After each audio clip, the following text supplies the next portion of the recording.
targeted. They talk about operating in a very limited area of mainly eastern Rafah, but along the border crossing as well. And they say that they're operating on precise intelligence and it's a counter-terror operation. The new West Midlands Mayor, Labour's Richard Parker, has told Tonight with Andrew Marr he's in discussions with Labour politicians at Westminster about imposing an arms embargo on Israel. I'm currently discussing that approach with a number of the MPs. I think it's unlikely to be achieved in the short term. I think what is possible in the short term is a ceasefire and a route to peace, a long-term peace in the Middle East. LBC understands some prisoners could now be released 70 days early because of a lack of prison spaces. We've been told the government's emergency release scheme, which previously allowed release 18 days early and then 35 days early, has been extended again. Labour says the Conservatives have used a cloak of secrecy again to hide their early release of violent criminals. The Ministry of Justice says it will always ensure there is enough capacity to keep dangerous offenders behind bars. A memo seen by LBC suggests members of the armed forces whose personal financial details may have been hacked by China are only now being informed following the bank holiday weekend. Beijing has denied being responsible. The Ministry of Defence has been approached for comment. Ukraine says it has caught 2 Russian agents who've been plotting to assassinate President Zelensky while working as colonels within the Ukrainian State Guard Service. Officials say the killings were to be a gift for Vladimir Putin, who's been sworn in for a new 6-year term as Russian president. In a ceremony in Moscow, he promised to defend the Russian constitution. The supreme role of the Russian president is to serve our people, and together we will overcome all obstacles and implement and realise everything that we dream of. The new SNP leader, John Swinney, has been nominated by MSPs to be Scotland's next First Minister. Nicola Sturgeon's former deputy is expected to be formally sworn into the role tomorrow. He's told the Scottish Parliament he will govern for the whole country. I offer myself to be the First Minister for everyone in Scotland. I am here to serve you. I will give everything I have to build the best future for our country. Stormy Daniels has begun giving evidence as a witness at Donald Trump's hush money trial in New York. The former US president denies falsifying business records to cover up payments before the 2016 election to the adult film actress, with whom he denies having an affair. The judge has ordered the prosecution to steer clear of questions that will lead to explicit answers. And the Duke of Sussex has praised the commitment of those behind the Invictus Games. Prince Harry has returned to the UK to celebrate 10 years of the sporting event for injured service personnel that he started in 2014.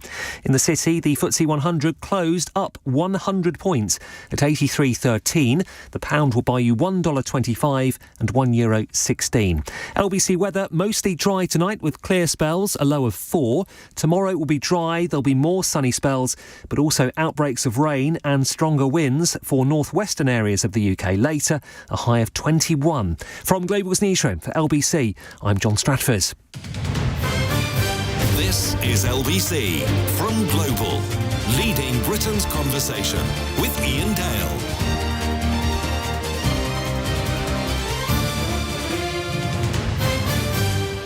Hello, a very good evening and welcome to the programme. It's Iain Dale with you in 10. It's 4 minutes past 7.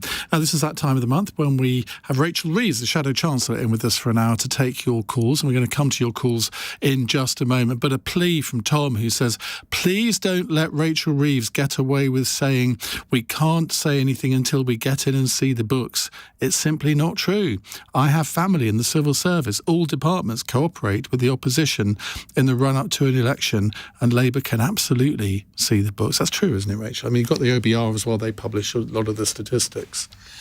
Yes, the OBR do publish forecasts. The government, though, of course, haven't done a spending review for a number of years, and they've been very explicit they're not going to do one before the election. So there is detail that we're not able to see, that we're not able to get our hands on. But we've set out an awful lot of detail, the creation of a national wealth fund to invest alongside businesses in the industries of the future, the fiscal lock, which is a tough set of spending constraints that a Labour government would commit to, the crackdown on tax avoidance, avoidance and making sure non-DOMs pay their fair share of tax and channeling that money back into our National Health Service. So we put out a lot of detail. Of course, there'll be more of that in the run-up to the general election, whenever that comes. One of the complaints that I hear increasingly often, particularly from our callers, is that there doesn't seem to be very much clear blue or even red water between Labour and the Conservatives, particularly on economic policy. It isn't one of the areas that you can really concentrate on tax, because there are lots of things that you can do in the tax system to really differentiate yourselves from the Conservatives. You've made clear that you do want to, over time, lower taxes. But today, I think you've distanced yourself or played down the idea of unfreezing income tax thresholds, which the Conservatives have effectively frozen for the last 4 or 5 years. Isn't that one way that you could really show the electorate that there is a difference? Well, I gave a speech earlier today, and one of the questions I got afterwards, thank you very much. You were very welcome to come along. Come next time. I wasn't invited. So not true. One of the questions I was asked after the speech was about income tax thresholds, and look, I've been really clear. I want taxes on working people to be lower. The tax burden is the highest it's been in 70 years, and in those Office for Budget Responsibility forecasts, it's due to go up over each of the next 5 years under this government's plans. But what I will never do is make unfunded commitments, either around spending or tax. That's what Liz Truss and the Conservatives tried a year ago, and it crashed the economy. And so part of my commitment to be a responsible Chancellor, to bring stability back to our economy, is that unless I can say where the money's going to come from, I won't make commitments. So I want taxes on working people to be lower. As we have the money to do so, I would like to increase those thresholds so you pay taxes at a higher, when you're earning more money than you are today. But I'm not going to start making commitments without saying where the money will come from. But could you at least give an indication to say, well, by the end of a first-term Labour government, I would expect to be in a position to change the thresholds?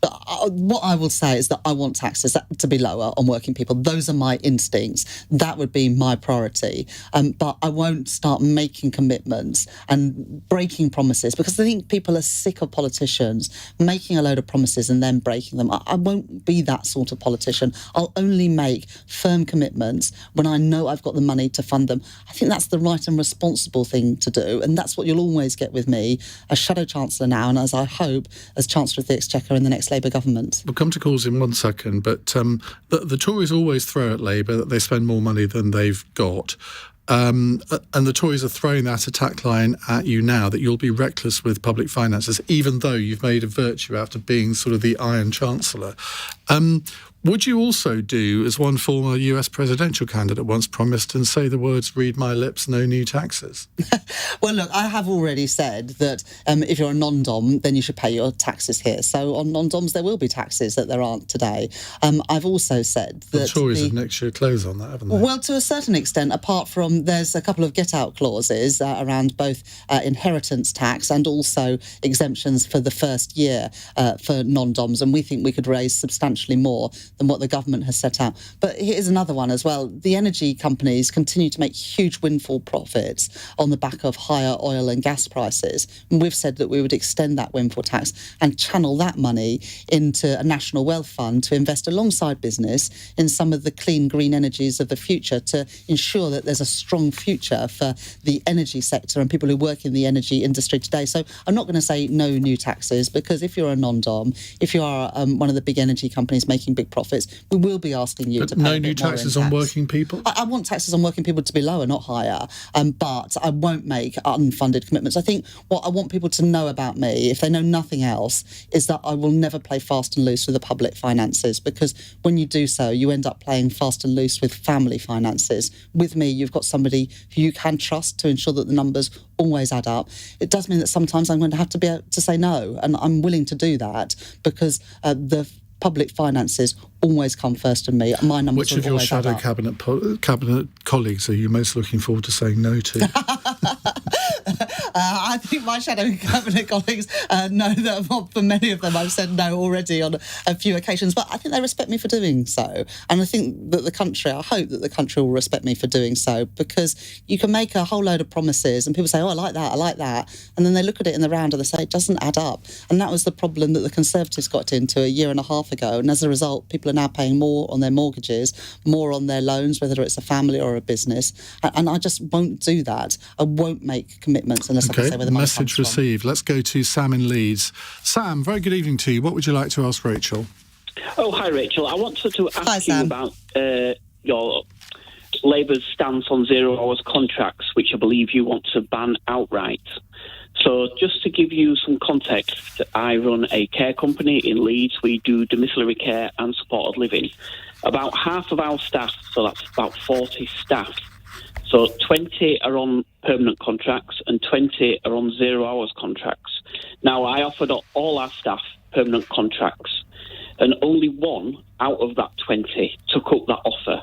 The other 19 wanted to stay on the 0 hours contract. For whatever reason that was, whether it was that they enjoyed the flexibility of that, whether they had other work that we were doing outside of a full contract, so they were able to manage their hours in that way. And I'm just wondering why Labour would want to just outright ban it rather than doing some sort of reform. It just seems like an extreme reaction. I understand that there are some companies that take advantage of their employers through 0 hours contracts, but not people do like them. Yeah, Sam, I totally get what you're saying, and it's a really important chance for me to clarify what Labour's policy is on this, because what we've committed to as part of the New Deal for Working People, that we will introduce legislation in the first 100 days of a Labour government, is to ban exploitative 0 hour contracts. And what that would mean is if you work regular hours for 12 weeks, at the end of that 12-week period, you would have a right to a contract based on those hours. This is to ensure that the flexibility is not just one way, but that working people also have choice in terms of their contract. Now, if, as you're saying in your business, Sam, 19 people are saying to you, actually, I like the flexibility of the contract I've got now. I don't want to exercise my right to that permanent contract based on those hours. That is absolutely within their gift to refuse that. But at the moment, people don't have that right. So this is about changing that balance of power so that people who are on 0 hour contracts but working regular hours are able to get the security of those regular hours if they choose to do so. So you're not banning 0 hours contracts. You've diluted the promise. Well, we met as a Labour Party at our National Policy Forum in July last year, and I think you've got the document from 3 years ago there, the New Deal for Working People, the paper we published then, but that's been updated since in the National Policy Forum document that we negotiated and agreed as a Labour Party last July in Nottingham. So the original document, the New Deal for Working People document, that's been superseded by an agreement between Labour and our members and our affiliates, including the trade unions, last summer. But it is a dilution. July. Well, this is something that's been agreed with our trade unions. I know, but it is a dilution. I mean, I don't. I mean, well, look, you wanted to ban them outright. Now you don't.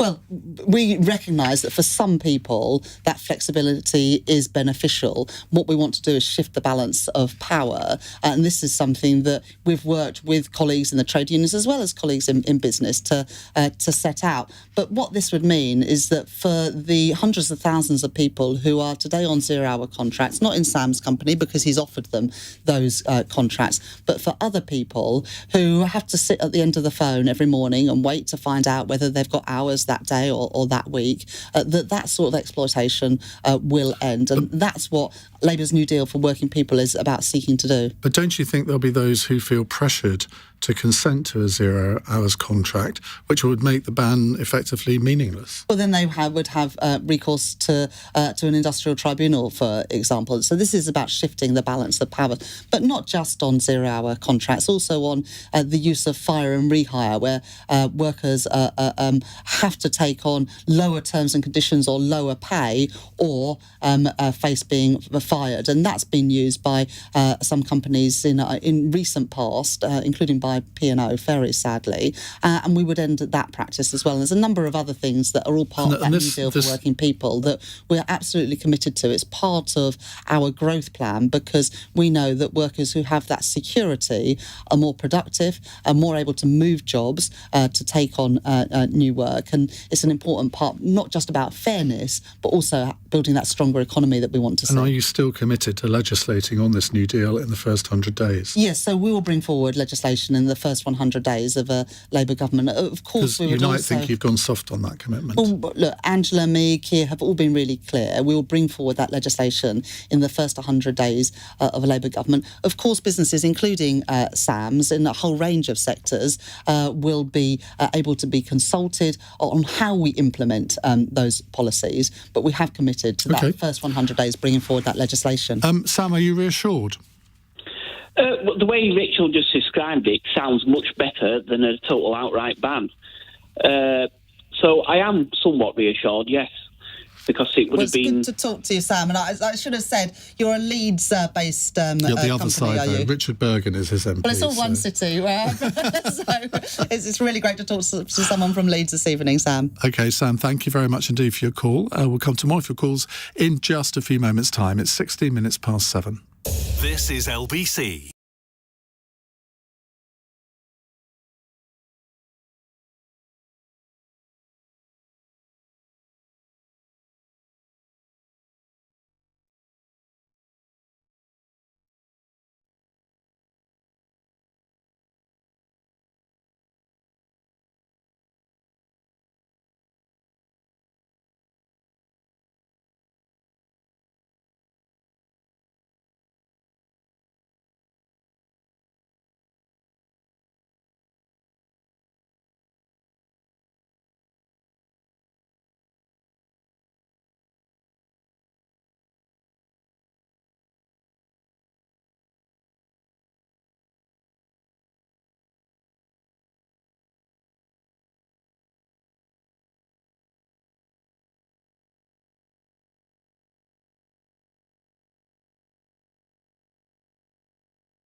This is LBC with Iain Dale. Call 0345 6060 973.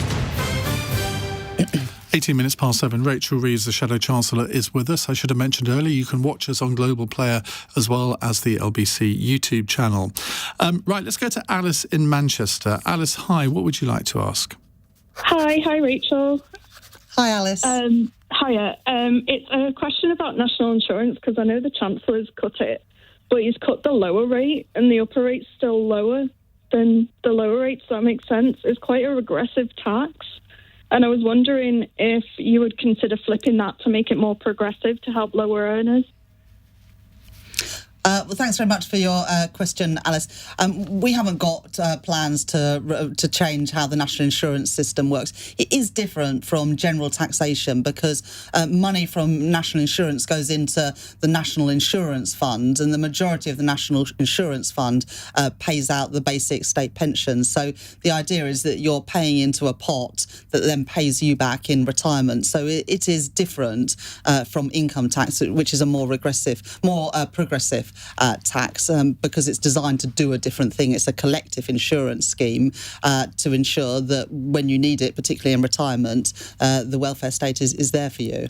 But surely you should be in favour of progressive things, and I mean, I haven't got the figures in front of me, but I'm pretty sure, is it over 80,000 or over 100,000, you only pay 2%, or... And that's the point that Alice is making. Yeah. But the So why purpose not of change national that? because the purpose of national insurance is different. If you want to change the progressiveness of the tax system, that's income tax. But national insurance serves a different purpose. It's an insurance scheme, but a collective insurance scheme that we all pay into and then draw down on in retirement or in sickness and ill health or in times of unemployment. And so it is designed differently. It was created to fulfil the theory, a different but purpose. there's no actual separate fund, is there? Well, there is still a national insurance fund, and most of the money that's paid in national insurance goes into the national insurance fund, and I think something like just over 90% of money in the national insurance fund pays the basic state pension. So it is a pot of money that is used to fund people when they're no longer working in retirement, because you're paying into an insurance system at one stage in your life to draw down on it and another stage of your life. And that's how national insurance was designed, and I think it still fulfills that important function. In your speech this lunchtime, you had a right old go at the Conservatives for promising to abolish national insurance altogether for employees. They've never actually done that, have they? They've said it's an aspiration. They've never said they're actually going to do it. Well, what is an aspiration? I mean, either it's their different policy from a promise. That's why they're two different words. Or it's not. And if that's what he wants to do. I was really careful when you said to me earlier, are you going to aspire by the end of the Parliament to change the tax thresholds, to make taxes on working people lower? I was really careful in what I said not to make an unfunded spending commitment. But this government, in the final lines of the budget back in March 2 months ago, said that they wanted to get rid of national insurance contributions for employees altogether. Now, if you did that, the cost would be £46 billion. Sure, you're right, but that wasn't a commitment. Well, then if you want to campaign on it and say this is what you want to do, you've got to say where the money's going to come from. And if I started saying on this programme or on another programme, my aspiration is to spend £46 billion on this or cut £46 billion worth of tax there, you'd rightly say to me, well, how on earth are you going to pay for that? And those are the questions that the Chancellor needs to answer. Okay. Is it going to come to cuts from the state pension, cuts to the NHS, or higher taxes, including income tax, which of course is paid by people in retirement as well as people in work? Alice, thank you. Thank you, Alice. Another caller, Billy in Ventnor on the Isle of Wight. Hello, Billy.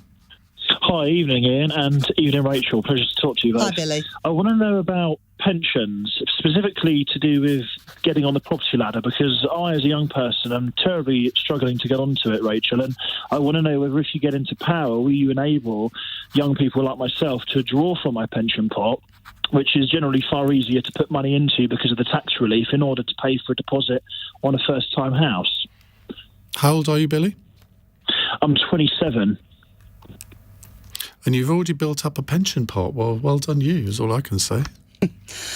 Look, I recognise, Billy, it's really tough at the moment. I don't know whether you went to university, but there are many students that go to university and come out with high levels of debt that they then have to start paying back, and at the same time they're trying to save up for a deposit on a house. And one of the problems is that we're just not building enough houses, which is why we've committed to build 1.5 million homes in the first term of a Labour government, so that more people can fulfil their dream of home ownership. And home ownership at the moment, the numbers are going backwards, not forwards, and I think that's a real lost opportunity, particularly for young people and people who want to start a family. I would say, though, on pensions, that it may not feel like this now when you're 27, but when you get to my age or even Ian's age, then paying into a pension and having that opportunity to do so tax-free during your working life is really important. And we still have people retiring into poverty because they haven't been able to save during their working life, and that's why those tax breaks are available for saving for retirement.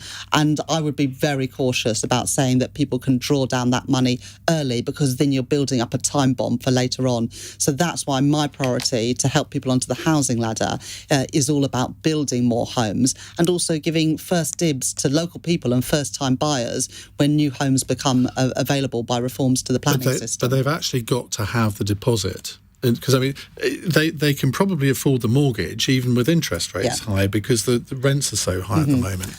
But let me give you an example. Yeah, well, I would say we've offered a guarantor scheme as well, which helps with those issues.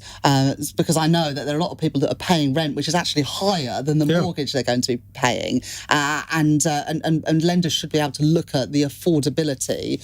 But we've also made some commitments around a sort of government guarantee system for the deposits. So we're mindful of some of these things. And to be fair, the government also in recent budgets have made some moves in this direction. But it's the size of the deposit now that is becoming unaffordable. Some people I know who live not far from me in East Sussex, they're buying a $395,000 end of terrace house. It's nothing special. They've been asked for a $75,000 deposit, which they can do, $325,000 mortgage.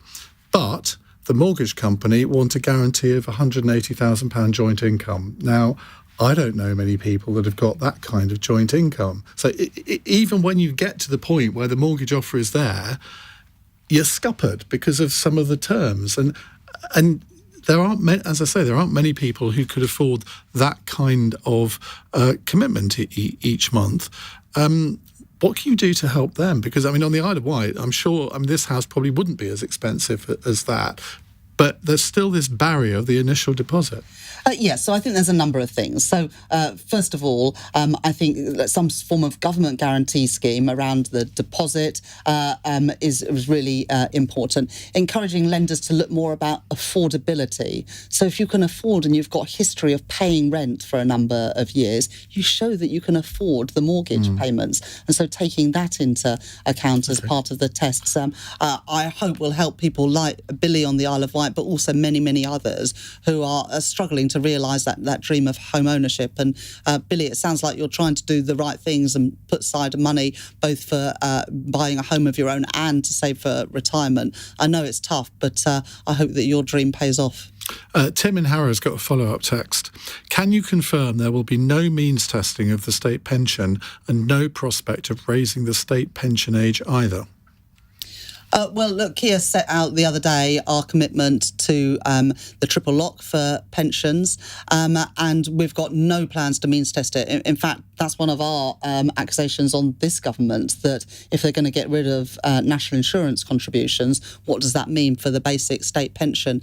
Now, the state pension age is reviewed independently and periodically, but what you'd need to see for any further increases in the state pension age is life expectancy increasing, and sadly it's going backwards at the moment, but also healthy life expectancy, and sadly that is also going back at the moment. So I don't think there's any justification for further increases in the state pension age. Another question on home ownership. Hakeem's in Manchester. Hello, Hakeem. Hello, good afternoon. Thank you for taking my call. The Greater Manchester Mayor, Andy Burnham, just announced it today that he wants to suspend the right to buy home, the right to buy scheme. That's a home ownership scheme. Can you tell me, please, how does that help home ownership? You just said you're gonna want to home ownership to be increased, but how does that help, please? Well, I haven't seen what Andy has said on that, but an incoming Labour government who would determine the rules around right to buy. We have no plans to reform that. And well, he has called for it to be suspended. Yeah, today. but I don't think that is up to a mayor to suspend a right to buy. So that's an unhelpful scheme. Intervention from the Mayor of Manchester. Well, look, I can understand that there is an issue that when council houses are sold, that money is not at the moment ring-fenced for investment in more social housing. And so what it can often do is take housing that's available for people on lower incomes off of the market or out of availability. And so we would like to see that money reinvested in social housing in local communities. And Andy is right to draw attention to that. But a little bit like what I was saying earlier, if you've been regularly paying rent on a property, whether that, in this case, in a council council home or a housing association home, I do think it is right. If you've done that for a period of time, then you should have a chance to buy that home for yourself and your family. How does it work in making policy in this area? Because it seems to me, if I was Andy Byrne, Mayor of Manchester, and I wanted my party to change its policy, I might do it behind closed doors rather than come out and say it in public. It's not very helpful, is it? Well, Andy's got a massive mandate. He won big last week. I think he got something like 60% of the vote. And so, you know, he's got every right to put forward the views that he wants and that he thinks will make a difference. And, you know, I hope that if I'm Chancellor of the Exchequer, I have a chance to work with Andy to ensure that people in Greater Manchester have the opportunities to get on, including ensuring that there is affordable housing. Because when a city as successful like Manchester is, and the Greater Manchester area, it does put pressure on house prices. Sure. It does mean that there are people on lower incomes who struggle to live in the city. Is that political parties heading for an election victory, which it looks as if you are, they don't need noises off intervening in this way, do they? Effectively causing trouble. That's what this is all about. Well, look, Andy won a big mandate last week, as did 10 other Labour mayors across the country, and you know he's got a right to put forward his views. I haven't heard what he said, but I think what he's probably saying and probably arguing is that we need more social housing in Manchester. And Angela Rayner, as the Shadow Communities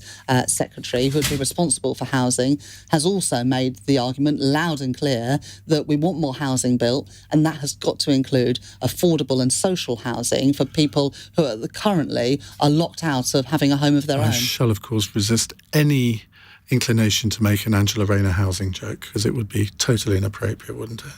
Well, you can say what you like, Ian, it's your show.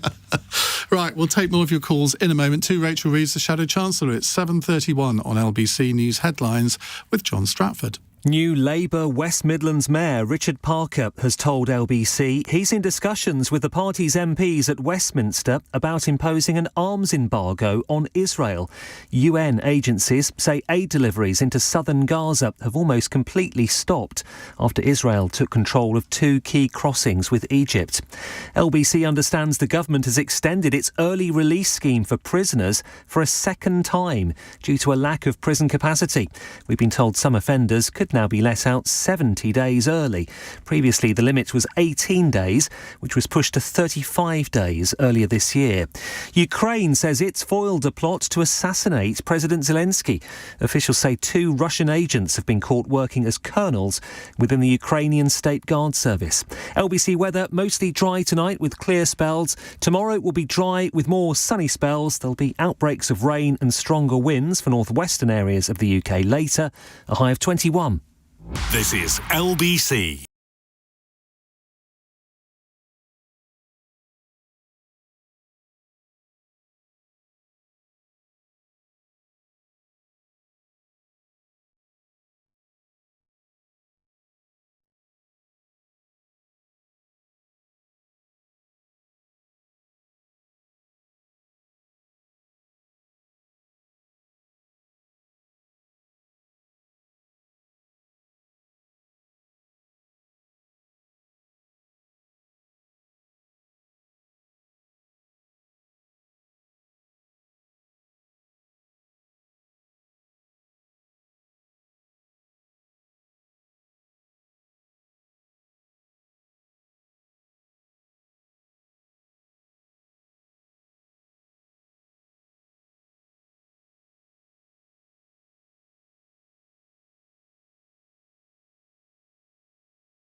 ways.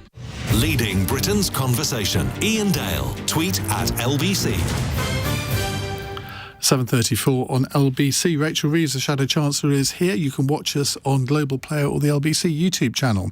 Right, let's go to Alex in Brighton. Hello, Alex. Hi, and hello, Rachel. Hi, Alex. You and Ian were discussing earlier windfall taxes on energy companies that had gained a lot over the course of recent crises in Ukraine. But they're not the only people that have been profiting from crisis after crisis, whether it's been COVID or arguably Brexit. I was just wondering whether you believe raising taxes on the ultra-rich that have made money through less scrutable means would be beneficial to people suffering in a cost of living crisis. What do you define as ultra-rich? Multi-billionaires. Right. There aren't actually many multi-billionaires in the country, are there?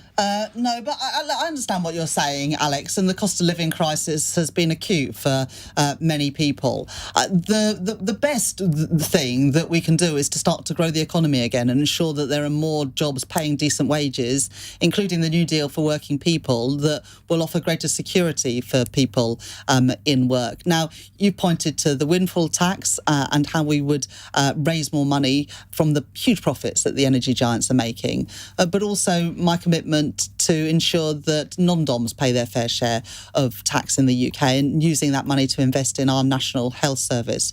We've also said that private schools should pay business rates and VAT and that money would go into our state schools. So we've got a number of ways in which we would raise money for an immediate injection of cash into our frontline public services. But my key mission, really, if I become Chancellor later this year, is to start to grow the economy, because this is going to be the first ever Parliament where living standards are lower at the end than they were at the beginning. And the problem with falling living standards is what that means is less take-home pay for ordinary working people, and I'm determined to reverse that. And that's why we've made commitments around investment alongside businesses in the industries of the future, reforms to pensions and planning laws to unlock business investment to help create more wealth and prosperity in the UK. And I know that if we can do those things, we can unlock the potential that we have right across the country and create more good jobs, paying decent wages, as well as reducing energy bills by investing in our energy security. So we've got plans to have some of that immediate injection of cash that I think that you want and I want to see in our public services, but then a comprehensive plan to grow our economy so that working people are better off and feel the benefits of that growth. Some breaking news to report to you, which I'd like your reaction on. The Garrick Club has just voted to accept female members for the first time. Get down there. Well, I was going to say, would that encourage you to apply? Really, it's not really my sort of vibe, Ian, but that's progress. Progress for women at the Garrick Club. It's a bit more than that, though. I mean, they've been a male-only club for 193 years. 60% I know, I couldn't believe it when that story came out that they were still not allowing women in, even in 2024. So, look, I know I'm being a bit tongue-in-cheek. I'm not going to be queuing to join up, but I think it is important that, all clubs, all institutions welcome men and women. And I do find it extraordinary that we're even having this debate today, to be honest. There are women-only clubs as well, aren't there? I don't know, but there are. I'm not sure about that, but I really do believe that these institutions should be open to women as well as men. There are places that should be protected for just women, things like refuges. Things like women-only prisons, things like hospital wards. But I do believe that private members' clubs should be open to men and women. And well done, the Garrick Club, for catching up. A phrase I never thought I'd hear from Rachel Reeves' lips. Now, I'll write them a note. Anthony in Grays in Essex is on the line. Anthony, hello. Hi, Ian. Hi, Rachel.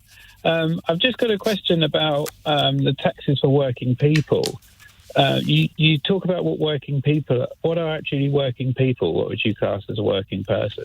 if that makes sense. A working person is somebody who goes out and works every day, that gets their income from work rather than returns on capital investment, rather than getting an income from their investments. That's what a working person is. And when I think about working people, I think about the plumbers, the teachers, the nurses, the caring assistants, the people who work in our supermarkets, the delivery drivers, the people who make our economy work. That's what I think about when I think about working people. And when I say I want taxes on working people to be lower, I have in mind those people who work hard for a living, who often have to make sacrifices, who have struggled these last few years with higher food prices, higher energy bills, higher rents and mortgages, through no fault of their own, are seeing their money go less far than it was in the past. And when I'm thinking about policies from an incoming Labour government, and the government I hope to be part of later this year,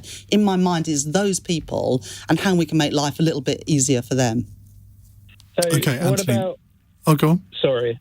I was going to say, what about if someone's earning sort of, say, £50,000-60,000 a year, but they're Like the a only... deputy head teacher or the manager. In that house. Yeah.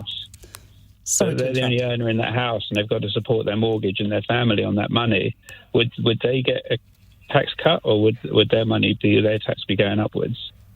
They're working people. That might be a deputy head teacher. It might be a police constable. It might be a senior nurse on a ward. It might be a manager at a department store. They're working people, and I recognise that they too see their money going less far than it used to. Anthony, thank you. Text question here from Scott. What are Labour going to do to swiftly end the loan charge scandal so that an incoming Labour government doesn't own that scandal in the same way the Post Office is finally owning its scandal? Now, this comes up, I think, virtually every phone-in that you do with us. It's still a very live issue. I should also pay tribute to Iain for the campaigning work that you've done on this and giving a voice to people who have been affected by the loan scandal. I think the real injustice here is the way in which people affected by the loan scandal, who, in good faith, invested in schemes and filled in their tax returns on advice, not just of their tax advisors, but also of HMRC, are now being pursued for thousands of pounds that they don't have. And we've urged in Parliament, myself, Darren Jones, the Shadow Chief Secretary, James Murray, our Shadow Financial Secretary, that the government needs to do a proper independent review. And if the government don't do it, we will. And we would also work with HMRC to stop the pursual of people who just can't afford to pay. And I've heard some of the tragic stories, including on this programme, about people who have taken their own lives or lost all of their savings because they've been caught up in this. And it is an injustice. And I hope that the government do something about it in their final few months of this Parliament. And if they don't, an incoming Labour government will. So thank you for raising that issue, Scott, and thank you as well for the work that LBC and you particularly, Iain, has done on this area. Well, I hope that it's something... I mean, if this government doesn't do it, I really hope that if you become Chancellor, it's something you're going to grip. Because, it's something that we have spoken about on a number of occasions. And to be honest, although, you hear about it in Parliament, it is sometimes the powerful stories that people on your show have told us that really resonate with me and my team, and so it is something we want to do something about. But in the meantime, we continue to urge the government to do something. Right. Another call from Marie in Castleford. Hello, Marie. Hello, Iain. Hello, Rachel. Thank you for taking the call. Hello. I just needed to ask, what would you do in line with the PIP benefit? I would have voted Conservative last week, and on the announcement of what they were planning to do with the PIP, I spoilt my ballot paper because I was hoping that Labour might come out and say, well, if we get in, we won't do that. And I heard nothing from any other party, only what the Conservative... And I would have voted Conservative. It's such a big issue because I claim PIP myself, and it's a benefit that I really appreciate. So I just wondered, where do Labour stand? Will they also be abolishing the PIP payment, or... No, it won't be. Thanks, Marie, for phoning, and it's great to have another caller from West Yorkshire. We are not going to be abolishing or reducing support for people who are disabled.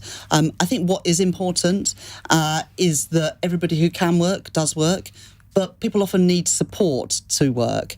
And that's why we've committed to these 2 million additional appointments every year in the NHS, because there are people who are stuck on NHS waiting lists who are not able to work. It's why we've also committed to mental health hubs in all communities, because we know that health problems aren't always physical, they're sometimes mental, and they have also increased really quite significantly in the last few years. So everybody who can work needs to be given the support to get back to work.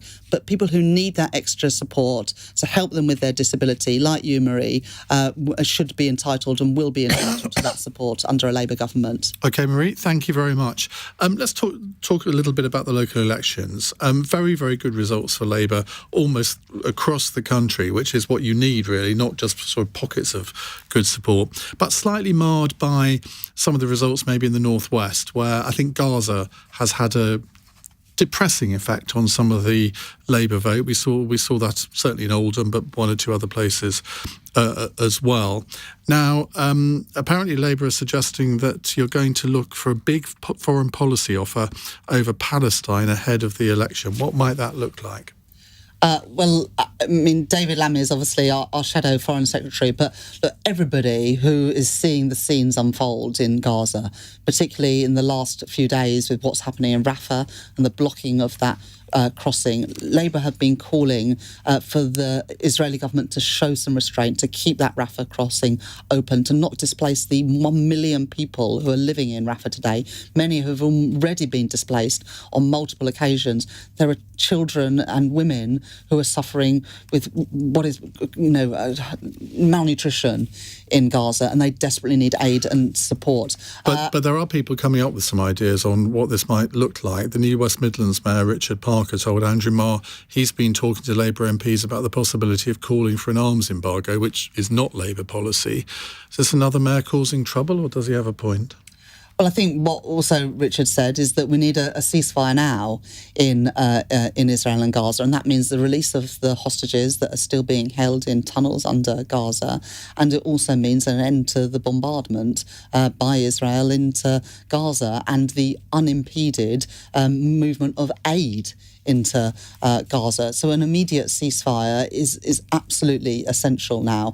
We've also, though, said that the government should publish the legal advice on arms exports, and we continue to call on the government to do that. David Lammy, our Shadow Foreign Secretary, continues to call on the government to do that, because there is important international humanitarian law that says that arms sales must not be used in the case where those arms exports might be used in a way that breaches international humanitarian law. The government has advice on that. They should publish that advice. You would accept that quite a few Muslim voters have moved away from Labour? Yes, I do accept that, and it is always disappointing when people choose not to vote for your party. But similarly, and we also do need to rebuild that trust. On green issues, you've got the Greens making some gains on Thursday, I think about 85. Independents also gained quite a bit. Now, some people are putting that down to your sort of moving back on your £28 billion green policy. I think there's always a whole range of reasons, but look, how do you get them back?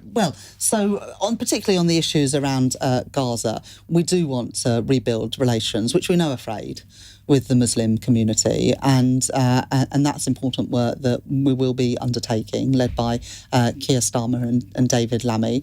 But we do regret the fact that it is clear that there are people who, particularly from the Muslim community, but also elsewhere, who chose not to vote Labour last week, and we want to rebuild those relations and give them reason to vote for Labour again. And that's true for people that voted for all other parties, whether people voted Conservative or Green or Independent. We did really well in these elections last week. But we want to rebuild relations and want to give everyone reason to vote for Labour. Professor Colin Runnings and Michael Thrasher, not well enough to gain an overall majority in a general election. Now, I know it's dangerous to extrapolate local election results into general elections, but when you heard that, did that Did that make you sort of think, oh my God, we're not as far ahead as I thought we might be? First of all, the job's not done. Not a single vote has been cast in the general election. We have to fight for every single vote. But I would just say that analysis was based on no additional seats changing hands in Scotland. And of course, we can all see the opinion polls and what's going on in Scotland. But also,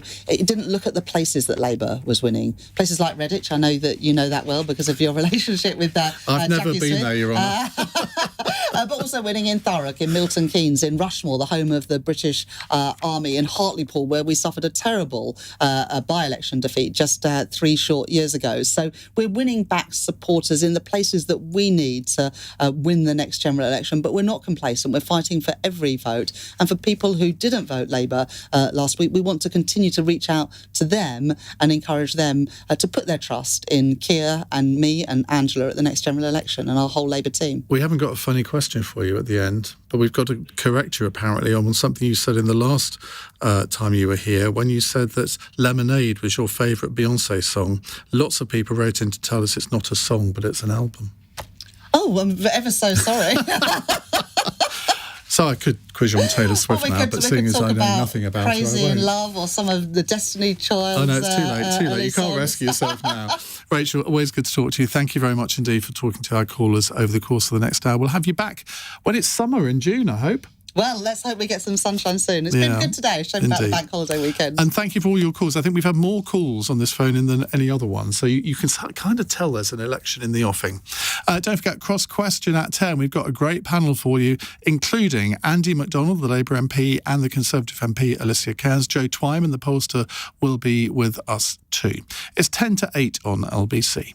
LBC This Morning on Nick Ferrari at Breakfast. Students at Oxbridge set up protest camps in front of their universities in solidarity with Gaza. Well, let's turn to Ari Vladimir, who is a student at Cambridge University. I unfurled an Israeli flag, and almost immediately as I took it out, it was ripped from my hands and thrown to the ground. I was pushed around a bit as well. Karen in Mill Hill, you've got a son at Cambridge. I think the colleges and the police